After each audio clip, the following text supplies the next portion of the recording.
जी हाँ, बिल्कुल आपका इंतज़ार ख़त्म हुआ और हम स्वागत करते हैं, हम सभी स्वागत करते हैं आज के ख़ास मेहमान जो कि शैटर्ड ग्लास, जी हाँ, broken glass, shattered glass artist हैं शुभम वर्मा। शुभम जी, आपका बहुत बहुत स्वागत है हमारे कार्यक्रम बिहार बिहान में। नमस्कार, धन्यवाद जो आपने मुझे यहाँ बुलाया। बिल्कुल शुभम जी, सबसे पहले आपसे जानना चाहेंगे शैटर्ड ग्लास, ये बहुत ही अलग किस्म का एक नए तरीके का एक आर्ट है। इसके बारे में हमारे दर्शकों को बताइए कि शैटर्ड ग्लास है क्या? जी, ये शीशे को तोड़कर उस पर एक कलाकृति बनाने का तरीका है। इसमें ना किसी तरह के रंग, ना किसी तरह के ब्रश का इस्तेमाल होता है, सिर्फ छेनी और हथौड़ी, जिसकी मदद से हम शीशे को तोड़कर इस पे किसी भी कलाकृति को उभेरते हैं। ओके, तो शीशे पे एक नई कलाकृति को बनाना ये शैटर्ड ग्लास है। जी। तो शीशे को जैसा कि आपने बताया कि छेनी हथौड़ी से तोड़ा जाता है। जी। शीशा कहते हैं सबसे नाजुक है, कांच बहुत ही नाजुक होता है जी। और उस पर इस प्रकार किसी चीज़ से एक पुश करना या प्रेशर देना और फिर उसको कटिंग करना, ये बहुत ही मुश्किल काम सुनकर ही लग रहा है। तो ये आपके लिए कितना आसान है या कितना मुश्किल है? शुरुआत में मुझे बहुत मुश्किल लगा देखने में, पर जब मैं करने के लिए इसको तैयार हुआ तो उसके करने के बाद मुझे पता चला कि नहीं, इसको कर सकते हैं। हालांकि इसमें शीशे के ज़्यादा टूटने का रिस्क बहुत ज़्यादा होता है, लेकिन फिर भी अगर हाथ के प्रेशर को कंट्रोल करके काम किया जाए तो बहुत आसानी से बन जाता है। ओके, तो ये ख्याल कि इस तरह का कोई कार्य करना है जो सबसे जुदा है, सबसे अलग है, बिल्कुल यूनिक एक आर्ट है, इसका ख्याल कहीं ना कहीं आपके जहन में कहाँ से आया या कोई ऐसी इंस्पिरेशन जिसे देखकर आपको लगा कि ये काम अब मुझे करना है? जी, लॉकडाउन का वक्त था, हम सभी अपने घर में थे, तो इंटरनेट पे मैं विदेशी कलाकारों का काम देख रहा था, जहाँ पर मुझे साइमन बर्जर का एक काम बहुत पसंद आया। वो स्वीडन देश के स्टॉकहोल्म शहर में रहने वाले हैं। वो शीशे पर तोड़ के कलाकृति बनाते हैं और उसे प्रदर्शित करते हैं। तो उनके और मेरे काम में ये फ़र्क मुझे लगा कि वो सीधे समतल शीशे का इस्तेमाल करते हैं, जबकि मैं फेंके हुए बेकार शीशे का इस्तेमाल करके उन्हें फिर से रिसाइकिल करता हूँ। ओके, तो अगर हम अपने देश की बात करें, आपने जैसा बताया कि स्वीडन के वो आर्टिस्ट हैं, अगर अपने देश की बात करें तो ऐसे और कितने आर्टिस्ट हैं? अपने देश में जब मैंने काम शुरू किया तभी कोई आर्टिस्ट नहीं थे, लेकिन अब बाद में एक दो जगह और काम स्टार्ट हो चुका है। मतलब अगर कहें कि भारत के आप पहले शैटर्ड ग्लास आर्टिस्ट हैं, बिल्कुल बहुत बहुत शुभकामनाएं और बिल्कुल उम्मीद करेंगे और बेस्ट विशेस देंगे कि आप आगे भी ऐसे कुछ नए कार्य करें जो कि हमारे पूरे देश का नाम रोशन करें। शुभम जी, आपने शैटर्ड ग्लास में कार्य किया है, तो इससे पहले की अगर बात करते हैं आपके स्कूल के टाइम की, आपके कॉलेज के टाइम की, तो क्या शुरू से ही आर्ट की ओर, कला की ओर रुझान था या फिर कुछ अलग एक दिशा थी बचपन से निर्धारित कि हाँ ये करना है आगे चल के? जी, बचपन से ही मेरा कला और शिल्प के प्रति रुझान रहा है। जी। मैं विभिन्न पदार्थों का इस्तेमाल करके विभिन्न कला को प्रैक्टिस करने की कोशिश करता रहा हूँ। कॉलेज में आने के बाद झारखंड, बिहार, छत्तीसगढ़, वेस्ट बंगाल और उड़ीसा, यहाँ के जितने ट्रेडिशनल क्राफ्ट है इनको मैं प्रैक्टिस करता रहा और अभी मेरी अलग अलग क्राफ्ट में प्रैक्टिस करके अच्छी खासी कलेक्शन मेरे पास डेवलप हो चुका है। ओके, अगर सारे राज्यों की आपने बात की कि आपने बहुत सारे राज्यों में बहुत सारे कलेक्शन को देखा और संग्रह किया है, उन संग्रह के बारे में कुछ बताइए, क्योंकि हर राज्य की अपनी एक विशेषता है, हर राज्य की अपनी एक खास कला है, तो उसके बारे में हमारे दर्शकों को बताइए। राज्य की खास कला वहाँ के रहने वाले निवासी उनका कला को करने का तरीका पे निर्भर करता है। जी। जैसे हमारे बिहार का मधुबनी पेंटिंग पूरे वर्ल्ड में फेमस है, पर मधुबनी के साथ साथ सिक्की है, पर सिक्की के बाद फिर आपका मंजूषा है और भी विभिन्न तरह की कला है जो कि बिहार में ही यहाँ से उपज हुआ उनका और प्रदर्शित आज पूरे देश में हो रहा है। एक नए कार्य की शुरुआत करना एक ऐसे वक्त में जब लॉकडाउन में लोग ये सोच रहे थे कि अब क्या करना है, कहीं ना कहीं सभी अपनी हिम्मत हारने लगे थे, उस वक्त आपने एक नए कार्य की शुरुआत की और इसमें आगे भी गए, तो इसमें आपने क्या क्या ऐसी कलाकृतियाँ बनाई हैं जिससे लोगों ने आपको जाना? जी, पहली कलाकृति मैंने हमारे मुख्यमंत्री के प्रमुख सलाहकार श्री अंजनी कुमार सिंह जी का चित्र बनाया था। ओके। उसके बाद दूसरी बार मैंने बिहार राज्य पुरस्कार में सम्मिलित होकर उसमें यह कलाकृति बनाई। तीसरी कलाकृति मैंने इंडिया बुक ऑफ रिकॉर्ड्स में नाम दर्ज करवाया अपना। इंडियन बुक ऑफ रिकॉर्ड्स में आपका नाम दर्ज है, बिल्कुल, बहुत बहुत बधाई इसके लिए। लेकिन ये जो नाम दर्ज हुआ है वो किस प्रकार की कलाकृति के लिए अंकित? ये शैटर्ड ग्लास आर्ट को लेकर मैंने शीशे को तोड़कर भगवान गणेश का सबसे बड़ा मूर्ति बनाने का रिकॉर्ड ओके, बनाया है। सबसे बड़ा मूर्ति बनाया। जी। क्या उसकी क्या लंबाई चौड़ाई रही होगी? करीब 4 फीट बाय 2.5 फीट तो कार के शुभम, शीशे पर। ओके, तो आपने जो भी यूजलेस जो कांच होते हैं, जो जी। ग्लासेस होते हैं, आप उसको रीयूज करते जी। हैं। तो आप इसके साथ साथ और बच्चों को या और स्टूडेंट्स को ट्रेनिंग भी देते हैं? नहीं, अभी तो फ़िलहाल ट्रेनिंग नहीं देते हैं, लेकिन अगर आगे की आगे अगर कोई इच्छुक हो तो हम लोग देख सकते हैं। ओके, शुभम जी, अगर आपके बचपन की बात करें, आपकी शिक्षा दीक्षा, आपके स्कूल कॉलेजेस की बात करें, तो कहाँ से आपकी शिक्षा दीक्षा शुरू हुई है? घर में जो माहौल था वो भी कहीं ना कहीं कला से जुड़ा हुआ था या बिल्कुल अलग माहौल था? बिल्कुल अलग माहौल था। पढ़ाई का बहुत ज़्यादा प्रेशर था पेरेंट्स के थ्रू, कॉलेज के थ्रू और भी दोस्तों के साथ, और कला में बस खाली खुद का रुचि था। शुरुआत से ही स्कूल मैंने दिल्ली पब्लिक स्कूल से मैंने अपनी पढ़ाई स्टार्ट की, दिल्ली पब्लिक स्कूल धनबाद। फिर मैं झारखंड में बहुत जगह रहा, पलामू प्रमंडल में रहा। ओके। उसके बाद फिर अब जाके पटना में, यहाँ पे मैंने अपना कॉलेज स्टार्ट किया। निफ्ट एक कॉलेज मुझे प्लेटफॉर्म प्रोवाइड किया अपने स्किल को शो करने के लिए, उस पर प्रैक्टिस करने के लिए। और उसके बाद अभी जाके मैं अपना कॉलेज ख़त्म करने के बाद अपना खुद का काम करता हूँ। ओके, तो कॉलेज आपका ख़त्म हो जी। चुका है।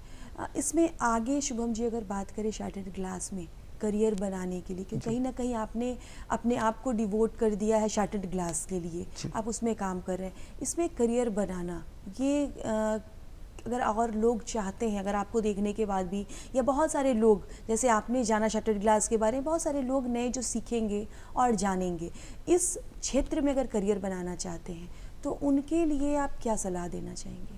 उनके लिए यही सलाह देंगे हम कि आप बस अपने आप पे विश्वास रखिए, अपने कला को सिद्ध कीजिए, खुद से प्रैक्टिस कीजिए और परफॉर्म करके दिखाइए। बिल्कुल। बहुत ज़रूरी है कि हम किसी भी कार्य को करते हैं तो खुद पर विश्वास और सच्ची लगन होना बहुत ज़रूरी है, क्योंकि काम कोई भी हो, ना तो वो छोटा बड़ा है, काम कोई भी हो, मुश्किलें आती हैं और किसी भी कार्य में संघर्ष होता है। तो बस ज़रूरत है कि आप उससे डरे नहीं और डटकर और पूरी श्रद्धा, निष्ठा और लगन के साथ आप उस कार्य को करते रहें, सफलता अवश्य मिलेगी। बहुत कम उम्र में इंडियन बुक ऑफ रिकॉर्ड में अपना नाम दर्ज करवाना, बिहार सरकार के द्वारा इनाम या सम्मान पाना, साथ ही साथ पूरे देश में कहीं ना कहीं एक नंबर 1, क्योंकि एक प्रथम आप शैटर्ड ग्लास आर्टिस्ट हैं, बनना, ये अनुभूति आपके लिए, अगर बात करें आपके पेरेंट्स के लिए, वो कैसा अनुभव है? अब वो बहुत खुश हैं। शुरुआत में भी वो थे, बट उनका सपोर्ट हमेशा से मुझे रहा है जी। और अभी हमारे पेरेंट्स मुझे बहुत सपोर्ट करते हैं, मुझे कहते हैं कि हाँ आप काम करो। ओके। ये जो काम है, जैसे बहुत बड़ी आप मूर्ति बनाते हैं, बुद्धा की मूर्ति आपने बनाई है, गणेश की प्रतिमा आपने बनाई है, तो ये सारा कार्य आप खुद अकेले करते हैं कि आपकी कोई टीम है जो साथ मिलकर इस कार्य को करते हैं? जी, मैं अकेले ही सारा काम को करता हूँ। शीशे, चूँकि ये कबाड़ से मैं लेके आता हूँ, या जो शीशे के वेंडर्स होते हैं उनसे मैं टूटा हुआ शीशा कलेक्ट करके लेके आता हूँ अपने वर्कशॉप पे। अब कार का शीशा वो कर्व होता है, उसे पहले फ्लैट करता हूँ सरफेस पे रख के, सरफेस को थोड़ा फोमी रखता हूँ ताकि वो उसका प्रेशर सह सके। और जब फ्लैट हो गया तो उस पर छेनी और हथौड़ी की मदद से अपने आकृति को उभारता हूँ। तो उसे फ्लैट करने के लिए किस चीज़ का इस्तेमाल करते हैं? बस चारों तरफ से इक्वली प्रेशर प्रोवाइड करने का, एक फोमी सरफेस पे। ओके, तो उसे कुछ गर्म किया जाता है या फिर बस नॉर्मल ही नॉर्मली टेम्परेचर में? सिर्फ छेनी और हथौड़ी की मदद से मुझे उसको बनाना है। बस ये 2 चीज़ों जी। का आप इस्तेमाल करते जी। हैं। आगे और क्या क्या योजनाएं हैं शुभम जी आपकी, इस शैटर्ड ग्लास आर्ट को कहाँ तक ले जाना चाह रहे हैं? खुद को एक लोग एक सपना देखते हैं, एक अपने लिए एक मुकाम अंकित करते हैं कि हाँ इस मुकाम तक मुझे पहुँचना है, उनका एक लक्ष्य होता है। आप खुद को कहाँ तक देखते हैं? जी, भारत का मैं पहला शटर ग्लास आर्टिस्ट हूँ। जी। अब मेरे लिए ये मुकाम पाना खुद में बहुत बड़ा चैलेंज था। इसके बाद मैं आगे और प्रयास कर रहा हूँ, देखता हूँ खुद को और कहाँ तक वर्ल्ड के लेवल पर तक ले जा सकूँ। बिल्कुल बिल्कुल, बहुत ज़रूरी है कि हम अपने काम को निरंतर करते रहें, और जब निरंतर करेंगे तो ऑब्वियस है केवल राज्य नहीं, देश नहीं, पूरी देश दुनिया में आपका नाम रोशन होगा। आपके साथ साथ बहुत सारे ऐसे लोग, जैसे आपने कहा कि निफ्ट से आपने पढ़ाई की है, जी। तो आपके ग्रुप में या आपके सर्कल में बहुत सारे लोग होंगे जो कहीं ना कहीं अलग अलग डिपार्टमेंट चूज़ किए होंगे कि हाँ इस क्षेत्र में हमें जाना है, जी। उन सभी के साथ मिलकर शैटर्ड ग्लास के बारे में बताना या जानना, आपने शुरू से ही इस बारे में सोच रखा था जब निफ्ट कॉलेज में थे या उसके बाद? जी, उसके बाद ये लॉकडाउन के वक्त ही मुझे आइडिया आया और उसके बाद ही मैं इस पे काम करना शुरू उससे किया। पहले आपने ऐसा कुछ नहीं किया जी, था? तो निफ्ट में आपका क्या जोन था, क्या डिपार्टमेंट? निफ्ट में मेरा एक्सेसरी डिज़ाइन डिपार्टमेंट था जिसमें हम लोग प्रोडक्ट बनाना सीखते हैं, विभिन्न मटेरियल्स को यूज़ करके प्रोडक्ट बनाते हैं। तो लेट इट बी वुड या लेदर या स्टोन, हम लोग हर तरह के मटेरियल्स पे काम करते हैं और डिज़ायरेबल एंड रिजल्ट उसको तैयार करके दिखाते हैं। उसके लिए ट्रेनिंग मिलती है कॉलेजेस में? जी, 4 साल का हमारा कोर्स होता है, बैचलर्स डिग्री। इसमें हमारे डिफरेंट डिपार्टमेंट्स होते हैं और वो हर डिपार्टमेंट अपने आप में ट्रेनिंग देते हैं। निफ्ट से निकलने के बाद एक बाकी छात्रों की तरह एक आप भी आम छात्र रहे होंगे, जी। लेकिन जब शैटर्ड ग्लास में आपने अपने आप को आगे किया तो सबसे अलग हो जाना, क्योंकि आपकी एक अलग पहचान बन गई है, वो पहचान को कायम रखना भी एक बहुत बड़ी बात है। तो वो अनुभव हमारे दर्शकों के साथ साझा कीजिए कि वो आम से खास बनने तक का जो सफ़र आपका रहा है वो कैसा रहा है? कॉलेज ख़त्म करने के बाद मैं भी अपने सहपाठियों की तरह किसी कंपनी में नौकरी कर सकता था। मैंने शुरुआत भी की, पहले झारखंड सरकार के झारक्राफ्ट में कार्यरत रहा, उसके बाद बिहार सरकार के उपेंद्र महारथी शिल्प अनुसंधान संस्थान में कार्यरत रहा और अपने डिज़ाइन करने की सेवा उन्हें प्रदान करता रहा। उसके बाद जब लॉकडाउन का वक्त शुरू हुआ, लोग बेरोज़गार होना शुरू हुए, तभी बहुत ही ख़राब सिचुएशन आ गया और उस वक्त पे जाके मुझे रियलाइज़ हुआ नहीं, मुझे खुद पे काम करना है, मुझे खुद के स्किल को डेवलप करना है। तब जाके मैंने एक फॉरेन आर्टिस्ट का काम देखा और इस पर काम करना स्टार्ट किया। आपने जैसा कि बताया कि आपने बहुत सारी कलाकृतियाँ बनाई है और आगे भी बहुत कुछ, और बहुत सारे राज्यों की कलाकृतियों को, बहुत सारे राज्यों की कलाओं को आपने बहुत ही नज़दीक से और बारीकियों से देखा है, जिसमें आपने डोकरा आर्ट्स का भी जिक्र किया है। डोकरा आर्ट्स क्या है, ये कहाँ से बिलोंग करता है, इसके बारे में विस्तार से हमारे दर्शकों को बताइए। जी, डोकरा आर्ट कहें तो इसको कहेंगे लॉस्ट वैक्स कास्टिंग प्रोसेस में होता है। इसमें हम लोग मोम का एक कुछ स्ट्रक्चर बनाते हैं जिसको मिट्टी के सांचे में कवर करते हैं और पीतल भर देते हैं। फिर भट्टी में डालने के बाद मोम पिघल जाता है और मिट्टी के सांचे में पीतल उसकी जगह को ले लेता है। यही डोकरा कला है। इसे परफॉर्म झारखंड और वेस्ट बंगाल में सबसे ज़्यादा किया जाता है।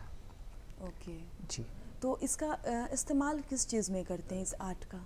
हम लोग इस आर्ट का प्रोडक्ट बनाते हैं। एक हैंडीक्राफ्ट है, ट्रेडिशनल हैंडीक्राफ्ट, जिससे बहुत सारे home decor, jewellery items, even wall decors and all product बन के आते हैं मार्केट में। अभी अगर आज के वक्त की बात करें तो कई उद्योगों को, जो लघु उद्योग हैं, उन्हें काफ़ी आगे बढ़ाया गया है सरकार की तरफ से भी, कहीं ना कहीं लोग भी खुद जागरूक हुए हैं, लेकिन फिर भी गाँव और बस्तियों में रहने वाले वो लोग जो पूरी तरह से ऐसे आर्ट्स, ऐसी कलाओं पर निर्भर हैं, उनकी जो स्थिति है बहुत बेहतर नहीं है। जी।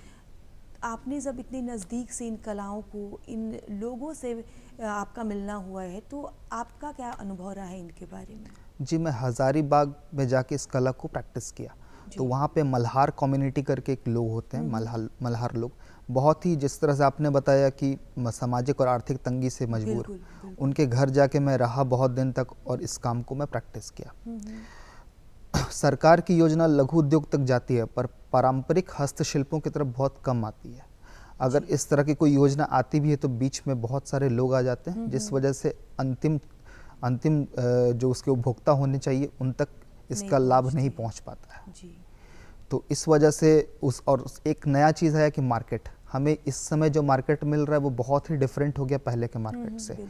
तो वो लोग पारंपरिक शिल्प पे काम कर रहे हैं, प्रोडक्ट बना रहे हैं, लेकिन अभी यहाँ पे मार्केट में डिमांड कुछ नए प्रोडक्ट इंटरवेंशंस का है। तो इसलिए हम लोग नए नए डिज़ाइन का हर रोज़ इंटरवेंट करते हैं और मार्केट में लाने की कोशिश करते हैं। जब हम पारंपरिक वो हस्तशिल्पों की बात करते हैं, जैसा कि आपने बताया कि वो ऐसी योजनाओं से लाभान्वित नहीं हो पा रहे हैं। जी। उनके पास कला है, वो मेहनत कर रहे हैं, वो प्रोडक्शन कर रहे हैं, निर्माण कर रहे हैं, लेकिन कहीं ना कहीं मार्केट में अवेलेबिलिटी नहीं है।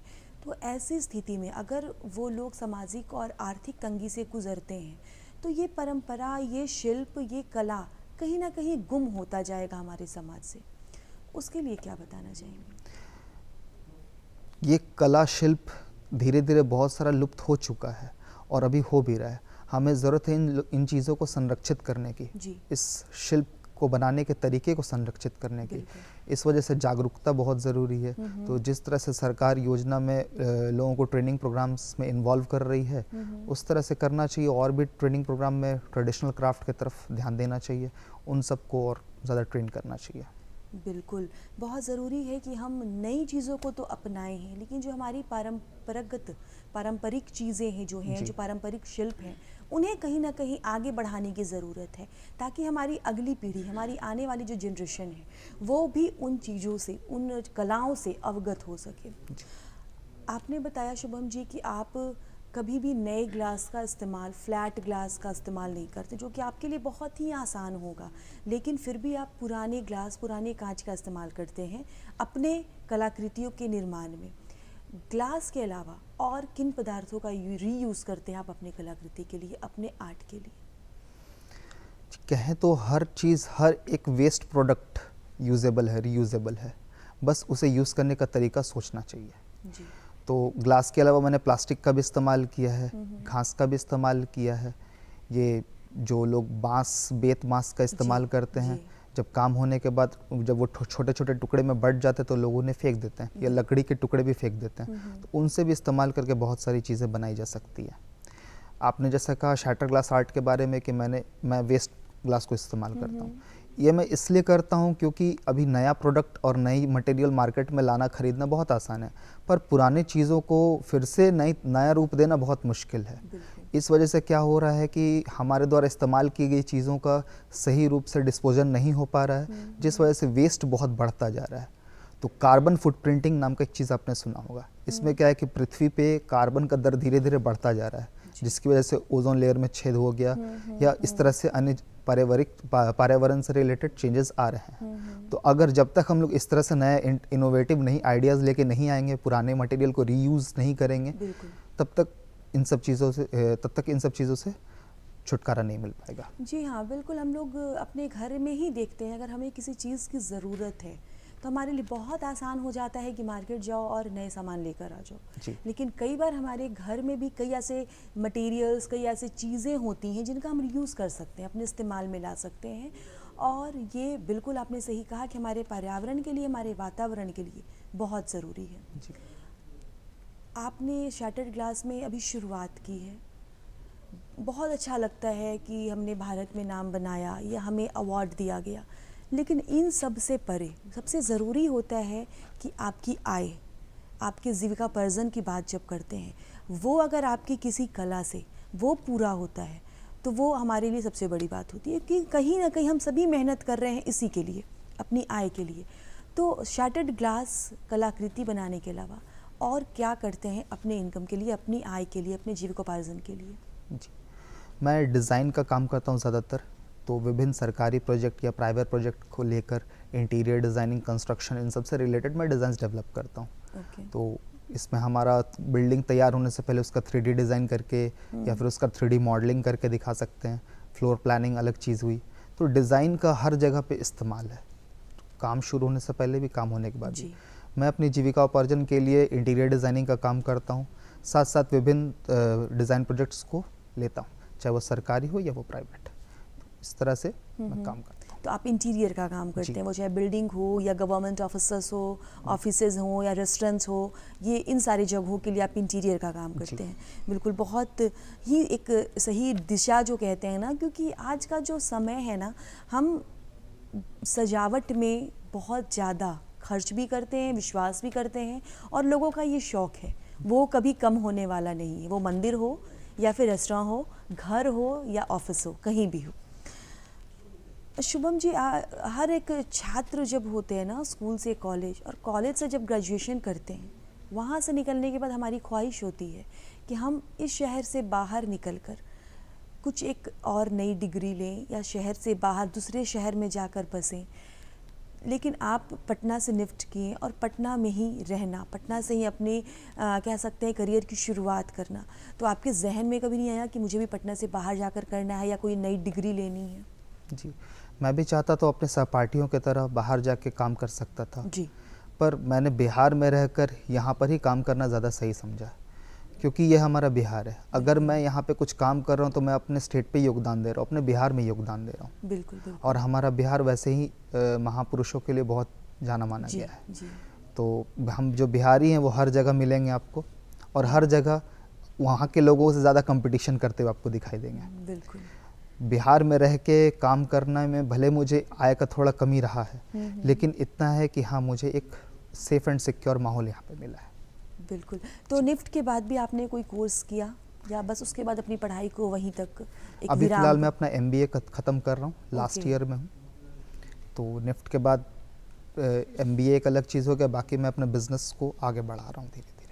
क्योंकि मीन्स बहुत सारी चीज़ों को आप साथ लेकर चल रहे हैं, बैलेंस करते हुए। जी। शुभम जी, बहुत अच्छा लगता है कि बहुत कम उम्र में जब हम हर एक चीज़ को, अपने पर्सनल, अपनी प्रोफेशनल लाइफ, अपनी हॉबी, अपने इनकम, हर एक चीज़ को, अपनी करियर को बैलेंस करते हुए आगे बढ़ते हैं, तो एक समय आता है कि हम हर एक चीज़ में सेटल्ड होते हैं, कहीं ना कहीं एक मुकाम पर हम पहुंच जाते हैं। MBA की पढ़ाई, साथ ही साथ चार्टर्ड क्लास में अपना एक मुकाम बनाना, और इस तरह से इंटीरियर डिज़ाइनिंग के साथ खुद को आगे बढ़ाना, ये खुद बहुत बड़ी बात है। आपने बुद्ध की कलाकृति, जब बिहार की बात हुई है, बिहार के महापुरुषों की बात हुई है, तो आपने कलाकृति की शुरुआत महात्मा बुद्ध से की थी। जी। तो वो बुद्ध की कलाकृति आपने किस चीज़ के लिए बनाई थी? बिहार राज्य पुरस्कार में मैं एज अ प्रतिभागी इस बार भाग लिया था, ठीक है। तो उसमें मैंने ये बुद्ध की कलाकृति दर्शाई। ओके। जी। ये एक तो कांच बहुत ही नाजुक सा एक मटेरियल है, एक पदार्थ है, इस पर फिर उस तरह से आर्ट करना बहुत ही बारीकी के साथ, बहुत ही संभाल के कहते हैं उसको, एक सॉफ्टिकेटेड तरीके से करना, उसके बाद उसको करी करना, कहीं दिखाना, उसको रिप्रेजेंट करना, ये काफ़ी मुश्किल होता होगा। जी। तो वैसा इसमें कैसा मैंने रहता है उसका जो अनुभव है, क्योंकि उसको एक जगह से दूसरी जगह ले जाना ही ये बहुत मुश्किल है, तो वो सब कैसे करते हैं मैनेज? इसको बनाने की बात करें तो इसमें मैंने अपनी पूरी पढ़ाई लगा दी। बिल्कुल। इसमें फिजिक्स, केमिस्ट्री, बायोलॉजी, हर तरह का चीज़ लगा हुआ है। फिजिक्स एज ए टेंशन, जब हम लोग शीशे को फ्लैट करते हैं तो किसी फोम सरफेस पर रख के करते हैं, तो टेंशन रिड्यूस होता है तो ग्लास फ्लैट हो जाता है। जी। एज केमिस्ट्री की बात करते हैं तो शीशे का प्रॉपर्टी, शीशे का कंपोनेंट। बायोलॉजी की बात करते हैं तो फिर शीशे पर हम लोग जो एक्शन कर रहे हैं, माने कि छेनी हथौड़े से काम कर रहे हैं, तो कैसे उस पर उसको माने कि जो टूट रहा है तो उन चीज़ों को कैसे कंट्रोल करें, तो ये चीज़ें ध्यान में रखते हैं। और जब बात करते हैं कैरी करके शोकेस करने की, तो बहुत ही मुश्किल होता है, क्योंकि ये हेवी हो जाता है, करीब 30-40 किलो के आसपास का साइज़ में बड़ा होने की वजह से उसके ऊपर फ्रेमिंग करने के बाद इतना वजन आ जाता है, तो बहुत ही मुश्किल होता है, लेकिन फिर भी कर देते हैं। तो ऐसा कुछ कोई एक सपना, जैसे बहुत सारे एग्जीबिशन लगते हैं, या पेंटिंग है तो पेंटिंग एग्जीबिशन है, हस्तशिल्प कलाएं हैं तो उनका एक एग्जीबिशन लगता है, तो आपने कभी ऐसा कुछ सोचा कि हाँ, बहुत सारी कलाकृतियाँ बनानी है और उसका एक एग्जीबिशन लगाना है, लोगों को शोकेस करना है, इसके बारे में? जी, सोचा तो हूँ, पर अभी बिहार में हमारा इस तरह का कोई मार्केट है नहीं।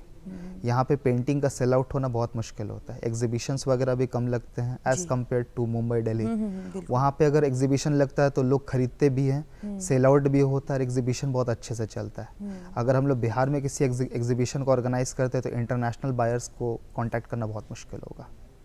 कहीं ना कहीं मार्केट हमें बनाने होंगे जी। ऐसी कलाओं के लिए, ऐसी कलाकृतियों के लिए, वो बहुत ज़रूरी है, ताकि केवल स्टेट ही नहीं, नेशनल और इंटरनेशनल कस्टमर्स भी, बायर्स भी हमारे पास आएँ, ताकि इन सारी कलाकृतियों, बहुत सारे आज के समय में बेरोज़गारी है, कहीं ना कहीं नौकरियां कम हैं, युवा ज़्यादा हैं, तो इस तरह के अगर अलग तरह का, अलग किस्म का कुछ कार्य करते हैं तो वो हमारे लिए काफ़ी आसान हो जाता है आगे बढ़ने में और एक अपने करियर को बनाने में। लेकिन बहुत ज़रूरी है कि उसके लिए एक मार्केट परफेक्ट होना चाहिए। तो इन सारी चीज़ों में आप अकेले काम करते हैं शुभम जी, या आपने कोई एक टीम बना रखी है कि हाँ, साथ में कोई मार्केटिंग कर रहे हैं, कोई उनमें सपोर्ट कर रहा है, या आप सब कुछ अकेले करते हैं? सब कुछ मैं अकेले ही करता हूँ। शीशे को ला के तोड़ के बनाने से लेकर उसे बाहर पहुँचाने तक सारा काम मैं खुद करता हूँ। तो आगे ऐसे कोई प्लानिंग है कि आपको अपने स्टूडियो के लिए, अपने वर्कशॉप के लिए और भी असिस्टेंट, और भी साथ में लोग, और भी सहयोगी चाहिए होंगे? जी, प्लानिंग तो है, पर जैसा कि मार्केट रहे तभी तो हम लोग कुछ कर पाए यहाँ पे। जी। मार्केट हम लोग जनरेट करने की कोशिश कर रहे हैं, अगर कुछ होता है तो फिर हम लोग आगे फर्दर इसको कैरी करते हैं। ओके, क्योंकि मार्केट की एक तैयारी करें, क्योंकि जब बिहार राज्य सरकार के द्वारा आपको सम्मानित किया गया है, वर्ल्ड कहते हैं इंडियन बुक ऑफ रिकॉर्ड में आपका नाम दर्ज हुआ है, तो कहीं ना कहीं आपने एक पहचान तो बना ली है, अब बस इसे आगे बढ़ाने की बारी है कि आपसे लोग अब आपसे इंस्पायर हों और इस क्षेत्र में आगे आएँ और इसका एक मार्केट तैयार करें। बिल्कुल शुभम जी, अगर इन सब से हटके अगर आपके कॉलेज लाइफ की बात करें, वहाँ पे बहुत सारे लोग होते हैं, बहुत कंपटीशन होता है, आपकी कुछ ऐसी मेमोरीज जो आपको सबसे अलग बनाती है, कॉलेज के उन दिनों की कुछ बातें अगर ताज़ा हो जाएं तो? कॉलेज के उन दिनों की बात करें तो हमें कॉलेज में कोई भी असाइनमेंट ग्रुप वर्क में मिलता था जी। तो मेरे सहपाठी सहकर्मी लोग ग्रुप बनाते थे अपने मन से। एक बार की बात है, सब लोगों ने ग्रुप बना लिया, मैंने नहीं बनाया, तो मैं अकेला सारा काम खुद से करने को तैयार हो गया और करके दिखाया सारा प्रोजेक्ट को। ओके जी बिल्कुल, ये बहुत बड़ी बात है कि जहाँ लोग ग्रुप में काम कर रहे हैं वहाँ आपने अकेले काम किया। बिल्कुल शुभम जी, आपको आपके भविष्य के लिए बहुत सारी गुड विशेस।